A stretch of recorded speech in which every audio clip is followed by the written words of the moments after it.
अब इस बात में कोई शक नहीं रह गया है कि यह शख्स यानी विकास दुबे, गैंगस्टर विकास दुबे को राजनीतिक संरक्षण हासिल था। मगर इस पूरे मामले को समझने के लिए आपको कुछ तस्वीरों पर गौर करना पड़ेगा।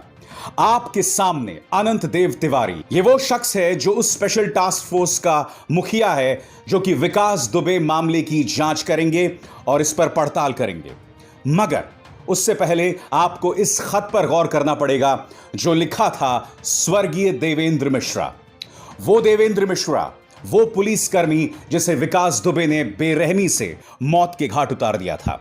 देवेंद्र मिश्रा ने थाना अध्यक्ष विनय कुमार तिवारी के चाल चलन पर सवाल उठाया था और अनंत देव तिवारी को एक खत भी लिखा था। मगर ऐसा लगता है कि अनंत देव तिवारी ने उस पर कोई कार्रवाई नहीं किया। नतीजा आपके सामने है।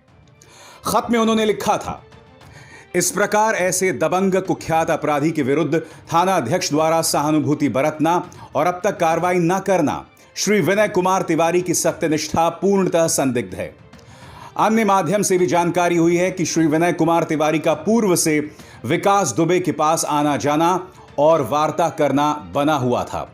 यदि थाना अध्यक्ष ने अपनी कार्यप्रणाली में परिवर्तन ना किया तो गंभीर घटना घटित हो सकती है।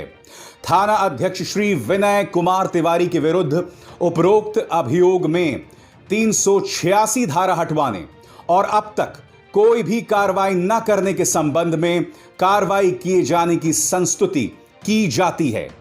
यानी कि यह शख्स देवेंद्र मिश्रा इस बात की चेतावनी दे चुके थे कि कोई बहुत बड़ी गंभीर घटना हो सकती थी और नतीजा आपके सामने है। थाने से किसी ने विनय दुबे को वक्त में चेताया, नतीजा 8 पुलिस कर्मियों की शहादत। और अब यह बात भी सामने उभर कर आ रही है कि अनंत देव तिवारी ने उनके खत पर कोई कार्रवाई नहीं की थी।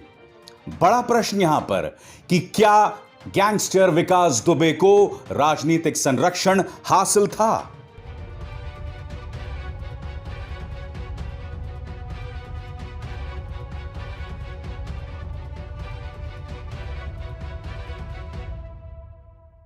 नमस्कार, आप देख रहे हैं न्यूज चक्र। मैं अभिसार शर्मा। कितनी बेरहम है ना सत्ता, कितना दो मुहा, कितने दोहरे मापदंड है ना हमारे समाज के। ये गैंगस्टर योगी आदित्यनाथ के रामराज में दोगुने से चौगुना ताकतवर हो जाता है। 2001 से अब तक ये लगातार राजनेताओं की गोद में बैठा रहता है, मगर इसे आतंकवादी कोई करार नहीं देता। इस पर NSA, नेशनल सिक्योरिटी एक्ट नहीं लगाया जाता। और यह शख्स डॉक्टर कफील खान अगर आज बाहर होते तो कुछ गरीबों की मदद कर देते, कुछ बीमारों की मदद कर देते, मगर ये महीनों से नेशनल सिक्योरिटी एक्ट के अंतर्गत जेल में सड़ रहे हैं। विकास दुबे एक बार फिर हमारे समाज की जो अंदरूनी बदनुमा चेहरा है उसे उजागर कर रहा है। मगर सबसे पहले आपके सामने कुछ तथ्य रखना चाहूंगा और तथ्य चौंकाने वाले हैं। विकास दुबे गैंगस्टर वाले मामले में वो शख्स जिसने हमारे 8 पुलिस के जवानों को मौत के घाट उतार दिया। क्या आप जानते हैं कि ABP न्यूज की इस खबर के मुताबिक जो इस वक्त आपके स्क्रीन पर है, एक बहुत ही चौंकाने वाला खुलासा उन्होंने किया है। ABP न्यूज इसमें कहता है, ABP न्यूज पर विकास दुबे का कबूलनामा, कैसे बीजेपी नेता उसे संकट से बचाते थे और वो उनके लिए वोट का जुगाड़ करता रहता था। आज ये सवाल हम सत्तारूढ़ भारतीय जनता पार्टी से पूछना चाहते हैं जो उत्तर प्रदेश ही नहीं केंद्र में भी सत्ता में है। क्या यह हकीकत है और यह कबूलनामा ये शख्स ABP न्यूज को दे रहा है? आखिर क्या जवाब है योगी आदित्यनाथ सरकार के पास इस बात का? ने कहा, वहाँ गांव के लोगों ने जब ये बात सुनी, इसके बाद फिर हमने भी प्रयास किया कि ये बात है, तो फिर इन लोगों ने मदद भी की कि अगर ये गलत इनका नाम इसमें आया है तो इसको जो है किसी तरीके से नाम निकाला जाए। गलत है तो ये कैसे पता लगा आपको कि जो है आपका नाम गलत आया है? ये साहब पूरी जनता जानती है, मैं स्वयं जानता हूँ कि जब जिस मैटर से मेरे कोई मतलब जिस समय ये हत्या हुई थी, मेरा नाम उस समय षड्यंत्र में बाद में बढ़ाया गया था, तीसरी फर्द में, तीसरी तहरीर में। किसकी हत्या हुई थी? एक कुशवाहा जी हैं, उनके भाई की हत्या हुई थी। नाम तो उनका जिनका नहीं उनका नाम मालूम है, जो वादी है। हत्या किस तरह से हुई थी? बात यहां नहीं रुकती। इसका साथी है दयाशंकर अग्निहोत्री। इसका इंटरव्यू देखिए। इस इंटरव्यू में साफ तौर पर बता रहा है कि उसे यानी कि विकास दुबे को पुलिस से खबर मिली थी कि पुलिस जो है उसके घर की तरफ बढ़ रही है, और उसके बाद उसने पूरी तैयारी की। रूफटॉप्स पर उसके बंदूकबाज पहुंच गए और मौत के घाट उसने 8 पुलिस कर्मियों को उतार दिया। सुनिए इस शख्स की बात। वो बंदूक थी दयाशंकर की। तुम्हारे नाम थी? तुम्हारी बंदूक से गोली चलाई उसने? और कौन कौन से लोगों को आमतौर पर बुलाता था वो? घर में एक ही बंदूक। कौन कौन से लोगों को बुलाता था आमतौर पे? नहीं, वो बाहर बुलाता था। गांव के बारे में बगिया है, हाँ। उसके खेत में वहीं बुलाता था। घर में किसी घर में सिर्फ गांव वाले आते जाते थे, जो फैसला वाले जो जिला पंचायत। कितने बदमाश हैं उसके पास? जो तो हम नहीं बता सकते। फोन कर करके बुलाया था उसने? हाँ, अच्छा, उसको जानकारी कैसे हुई कि पुलिस आने वाली है उसके पास? उसके पास फोन आया था। किसका? उसी का आया वो थाने से। थाने से। अब आपके सामने ये गाड़ी, इस गाड़ी का नंबर है UP32 GL 9252। इसमें लिखा हुआ है संघ परिवार। अब जो जांच सामने उभर कर आ रही है उसके मुताबिक यह गाड़ी जो कि अमित दुबे नाम के शख्स के नाम पर है, संभवतः विकास दुबे ने इसी गाड़ी का इस्तेमाल किया भागने के लिए। क्या इन सवालों के जवाब दिए जाएंगे कि आखिर यह संघ परिवार इसमें क्यों लिखा हुआ है? यह अमित दुबे कौन है? क्योंकि जैसे कि मैंने कार्यक्रम की शुरुआत में आपको बताया कि ABP न्यूज की खबर बता रही है कि वो भारतीय जनता पार्टी की मदद करता था और वोट जुगाड़ता था, और इसी तरह से उसे संरक्षण मिल रहा था योगी आदित्यनाथ की सरकार में। क्योंकि मैं नहीं भूला हूं कि जब आपने 100 दिन पूरे किए थे योगी जी, तब आपने क्या वादा किया था। वो वादा जो आपके स्क्रीन पर है कि माफिया मुक्त होगा उत्तर प्रदेश। मगर माफिया दिन दुगनी रात चौगुनी तरक्की करता रहा है योगी आदित्यनाथ के राज में। क्या ये सवाल आपके सामने उठने नहीं चाहिए? बात यहां नहीं रुकती। यहां देखिए, ये पत्रकार हैं ब्रजेश मिश्र, भारत समाचार के। इन्होंने अपने ट्विटर अकाउंट में विकास दुबे का कोई इंटरव्यू लगाया है। आप उसका स्क्रीनशॉट देख सकते हैं। यह शख्स यहां पर साफ तौर पर कह रहा है कि मैं लोगों की चुनाव में मदद करता था, चाहे विद्यार्थी चुनाव हो या फिर आम राजनीतिक चुनाव। इस तरह का रसूख था इस शख्स का। क्या यहां पर जवाबदेही तय नहीं होनी चाहिए कि यह आदमी इस कदर ताकतवर कैसे था? आपकी स्क्रीन पर यह है जनसत्ता की खबर। जनसत्ता की खबर में यह तस्वीर जो है वो छापी गई है, और इसमें विकास दुबे कथित तौर पर कानून मंत्री ब्रजेश पाठक के साथ दिख रहा है। मैं जानता हूं आप लोगों में से कई लोग क्या कहेंगे कि भाई सेल्फी तो कोई भी किसी के साथ खिंचवा सकता है। बिल्कुल सही कहा आपने, सेल्फी कोई भी किसी के साथ खिंचवा सकता है। मगर यह सवाल यहां पर उठना इसलिए जरूरी है कि जैसे कि ABP न्यूज की रिपोर्ट ने कार्यक्रम की शुरुआत में आपको बताया कि किस तरह से विकास दुबे जो है उसका सीधा लिंक था भारतीय जनता पार्टी के नेताओं के साथ। क्योंकि क्या यह माना जाए कि थाने का SHO जिसे सस्पेंड कर दिया गया था, क्या उसी की जानकारी के तहत विकास दुबे को पता चला कि पुलिस दबिश डालने आने वाली है? कहीं ऐसा तो नहीं है कि उसे राजनीतिक सरपरस्ती थी?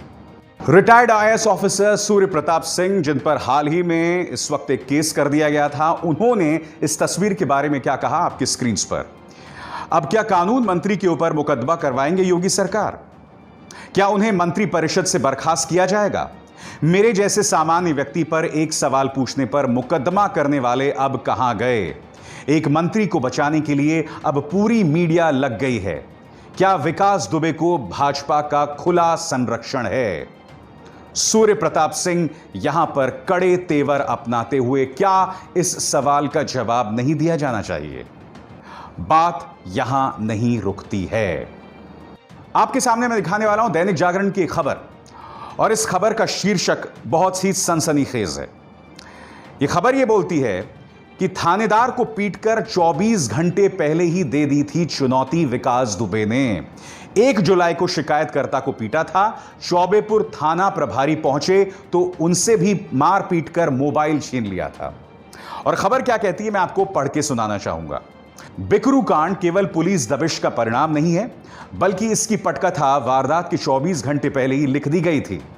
विकास दुबे ने खुली चुनौती देते हुए एक दिन पहले पुलिस के सामने न केवल शिकायतकर्ता मोहिनी नेवादा निवासी राहुल तिवारी को पीटा था, बल्कि चौबेपुर थाना प्रभारी विनय कुमार ने विरोध की कोशिश की तो उनसे भी मारपीट कर मोबाइल छीन लिया गया था।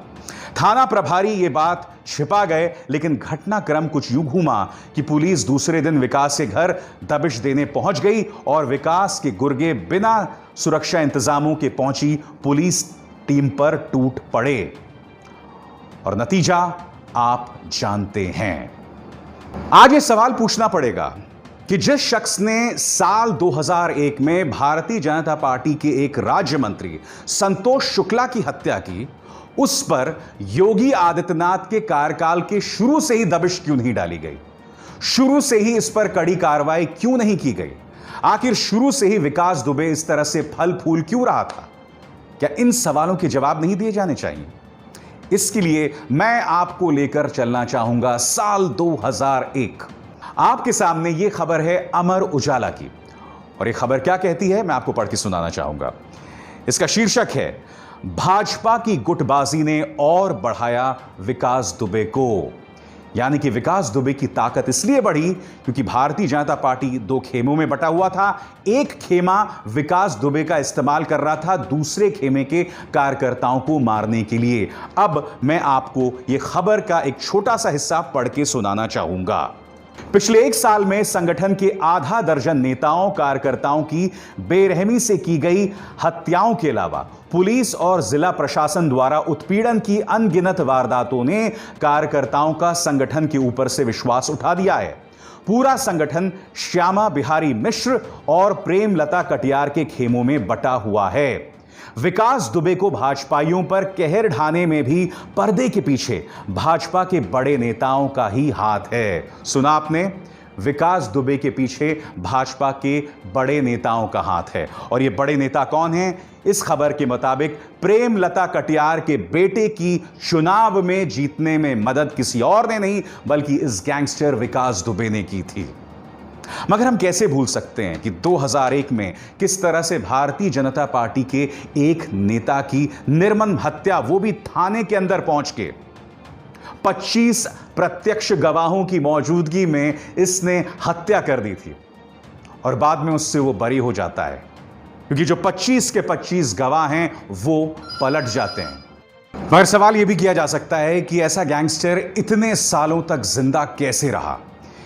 इस सवाल का जवाब आपको मिलेगा इस तस्वीर के साथ। यहां पर आप देख सकते हैं कि विकास दुबे की जो पत्नी है वो एक चुनाव लड़ रही हैं जिला पंचायत की, और यहां पर आप देख सकते हैं कि वो किसकी टिकट पर ये चुनाव लड़ रहे हैं या किसके समर्थन से वो चुनाव लड़ रहे हैं। साफ तौर पर यहां आप समाजवादी पार्टी नेता मुलायम सिंह यादव को देख सकते हैं और साथ ही पूर्व मुख्यमंत्री अखिलेश यादव को भी देख सकते हैं। यानी कि इस शख्स को पता था किस तरह से सरवाइव करना है, किस तरह से बचे रहना है। मगर भारतीय जनता पार्टी का अपराध इसलिए अक्षम्य है, उनकी भूल इसलिए नाकाबिले माफी है क्योंकि इस शख्स ने भारतीय जनता पार्टी के एक नेता को मौत के घाट उतार दिया था साल 2001 में। और पिछले 3 सालों में हमें वादा किया था कि प्रदेश जो है वो माफिया मुक्त हो जाएगा। माफिया तो मारे जाते रहे, मगर ऐसा लग रहा है कि जो सत्ता समर्थक माफिया थे उन्हें नजरअंदाज कर दिया गया।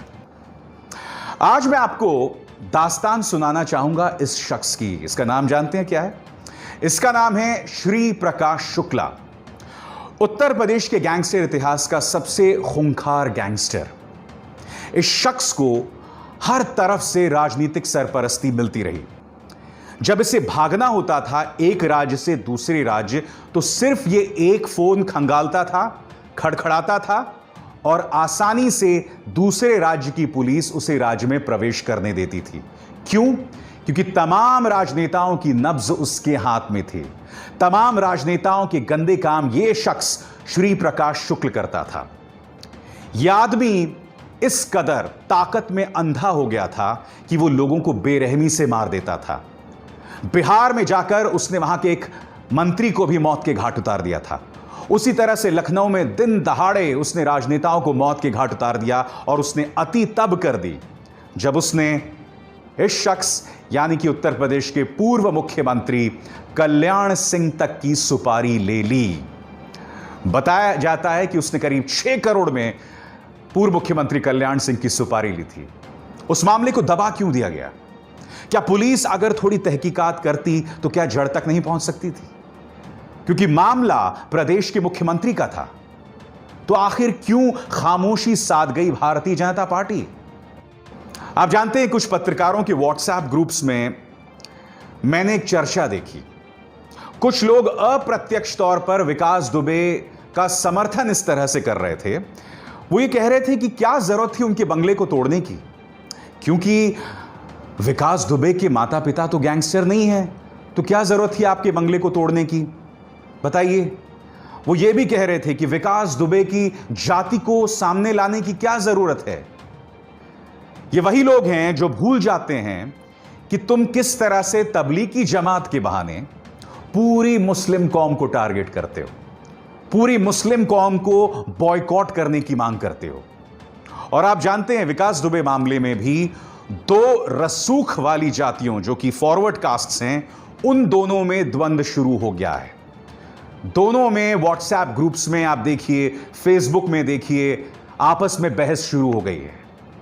कार्यक्रम की शुरुआत में मैंने आपसे कहा था, इस घटना ने हमारे अंदर के बदनुमा चेहरे को उजागर किया है। कोई ये नहीं देख रहा है कि इस गैंगस्टर ने हमारे 8 पुलिस वालों की बेरहमी से हत्या कर दी, और डीएसपी की तो इस कदर हत्या की गई जैसे आईएसआईएस के आतंकवादी करते हैं, पांव काट के, कुल्हाड़ी से छाती पर वार करके।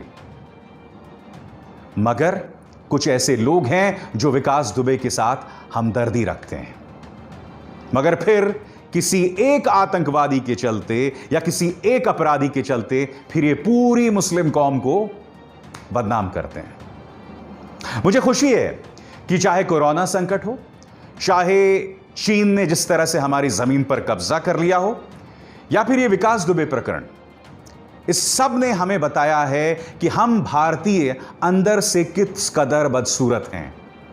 ये सब हमको आईना दिखा रहा है। इस आईने को देख के हम खुद में सुधार कर सकते हैं, यकीनन सुधार कर सकते हैं, मगर मुझे बहुत ज्यादा उम्मीद आप लोगों से नहीं है। न्यूज चक्र में बस इतना ही। मेरी आप सबसे अपील कि इस कार्यक्रम को न सिर्फ लाइक और शेयर करें, बल्कि बेल आइकन को दबाएं, ताकि जैसे ही मेरा कोई शो आए सीधे आपके मोबाइल फोन्स तक पहुंच जाए। अभिसार शर्मा को दीजिए इजाजत। नमस्कार।